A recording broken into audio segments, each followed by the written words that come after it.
Hola con todos, mi nombre es Diego y es un gusto estar nuevamente con ustedes para continuar con nuestra serie El fascinante mundo de la Biblia, el Evangelio de principio a fin. En esta serie estudiamos cómo el plan de salvación de nuestro Señor Jesucristo se revela y se desarrolla a través de toda la Biblia. Esta serie está basada en el libro El Gran Panorama Divino, que tú lo puedes conseguir en la librería Palabras de Esperanza. Hoy seguiremos viendo la última lección de esta serie titulada El Reino Perfeccionado. Si no has podido ver las lecciones anteriores, te invito a que lo hagas en nuestro canal de YouTube, Cristotelos. Créeme que no podrás entender del todo esta lección sin haber visto las lecciones anteriores. En esta serie nosotros estudiamos cómo Jesús es el cumplimiento de todas las promesas de la Biblia. Eso es lo que nos dice el apóstol Pablo en 2 Corintios 1:20, que en Jesús todas las promesas son sí. El apóstol se está refiriendo a las promesas y a las profecías del Antiguo Testamento. En el Antiguo Testamento Dios le prometió a Abraham de hacer de él una nación grande y de bendecir todas las familias de la tierra a través de su descendencia.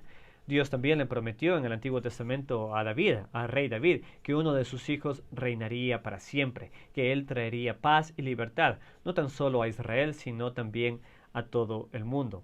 Ahora, como podemos ver, estas promesas tienen implicaciones universales.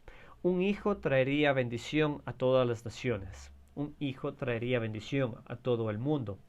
Y esto lo podemos ver incluso en la caída. En Génesis 3, Dios prometió que uno de la simiente de Eva aplastaría la cabeza de la serpiente, es decir, derrotaría el mal que les costó a Adán y a Eva ser expulsados de la presencia de Dios.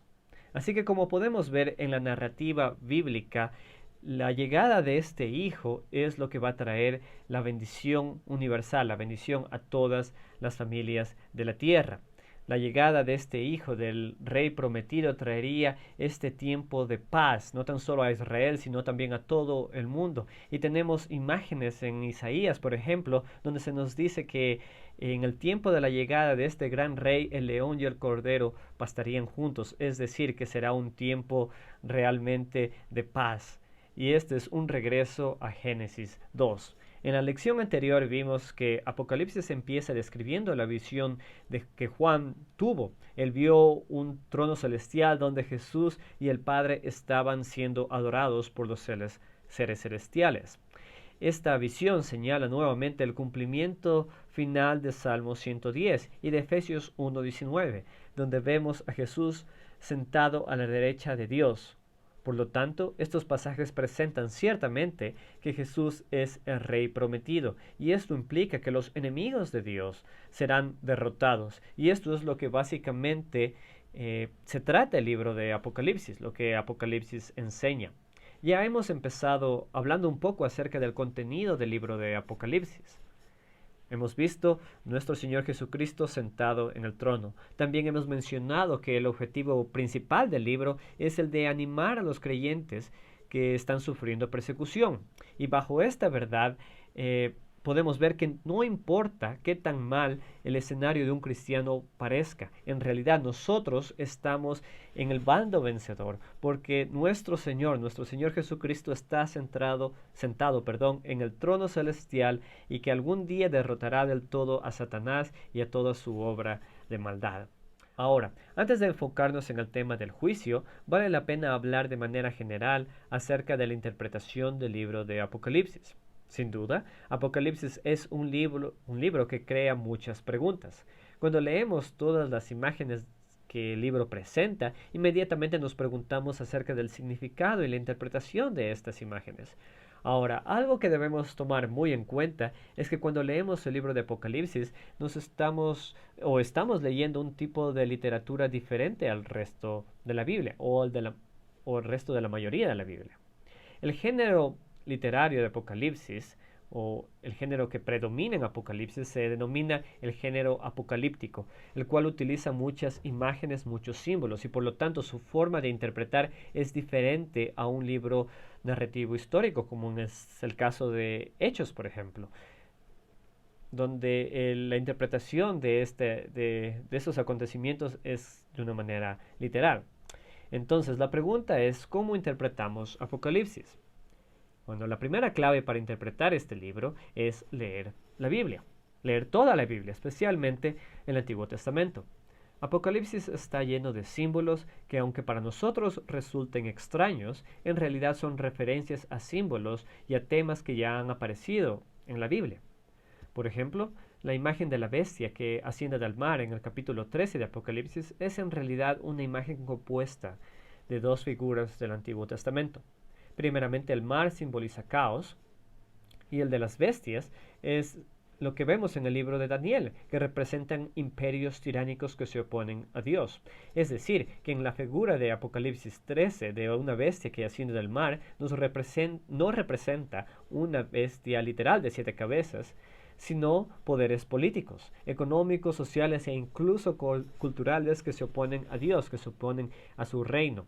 Lo que en realidad esta figura representa es un sistema opuesto a Dios, opuesto al diseño que Dios tiene para el mundo, es decir, un sistema de caos, que por así llamarlo podríamos describirlo como una descreación, un reverso de la creación de Dios.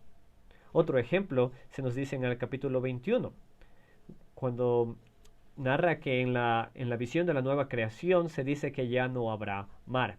Si interpretamos esto de una manera literal, significaría que una parte muy significativa de la nueva creación, de la creación de Dios, ya no existiría en la nueva creación. Sin embargo, tomando en cuenta el contexto bíblico, podemos ver que el mensaje de Apocalipsis 21 es que el caos y el peligro que simboliza el mar ya no existirá más. Este es el mensaje de Apocalipsis, la consumación del reino de Dios, el regreso a la creación perfecta de Dios, el regreso a Génesis 2, al tiempo donde no había pecado. Los cristianos del primer siglo hubiesen entendido los vínculos entre estas imágenes y la narrativa bíblica, pero para nosotros, como lectores del siglo XXI, la verdad es que nos toca hacer un poco más de esfuerzo para entender estos temas, este género literario. Y algo que sin duda nos ayuda a leer Apocalipsis es el de no perdernos en detalles pequeños, sino siempre considerar el tema principal del libro, el gran panorama de la sección que estamos leyendo y su armonía con el resto de la narrativa bíblica. Y bueno, ahora que empezamos a hablar un poco acerca de la interpretación de Apocalipsis, es necesario mencionar las 3 posiciones generales de interpretación de este libro. Primero tenemos la interpretación futurista, que afirma que la mayoría de Apocalipsis, después del capítulo 4, básicamente habla de los acontecimientos que van a pasar en el futuro, es decir, en el fin del mundo. La segunda posición es la interpretación preterista, lo que en palabras sencillas significa el pasado. Esta posición afirma que los acontecimientos que señala Apocalipsis en su gran mayoría ya se cumplieron en el siglo I, es decir, en el tiempo en el que Juan escribió el libro. La tercera posición es la interpretación histórica. Esta posición se puede decir que es similar a la preterista, pero se diferencia en afirmar que Apocalipsis describe realidades que han sido propias de los últimos días, es decir, las circunstancias que ha venido viviendo la iglesia desde la primera hasta la segunda venida de Cristo. En otras palabras, estas son realidades vigentes para la iglesia de hoy en día que espera la llegada de nuestro Señor Jesucristo. Estas son en sí las posiciones de interpretación del libro de Apocalipsis. Estas posiciones o la descripción que di obviamente es muy general. Por supuesto hay muchas ramificaciones de estas posiciones y cada posición tiene pros y contras. Pero lo que he querido hacer es tan solo mostrar que el libro de Apocalipsis no tiene tan solo una interpretación que es la interpretación de la iglesia cristiana, sino que alrededor de la historia de la iglesia han habido varias corrientes de interpretación de este libro. Ahora, si quieres saber más acerca de las diferentes posiciones de interpretación de Apocalipsis y las posiciones de escatología, por favor comunícate con nosotros y gustosos haremos un video para explicar las diferentes posiciones de escatología, sus pros y sus contras, y también te apuntaremos a recursos donde tú puedes estudiar más del tema.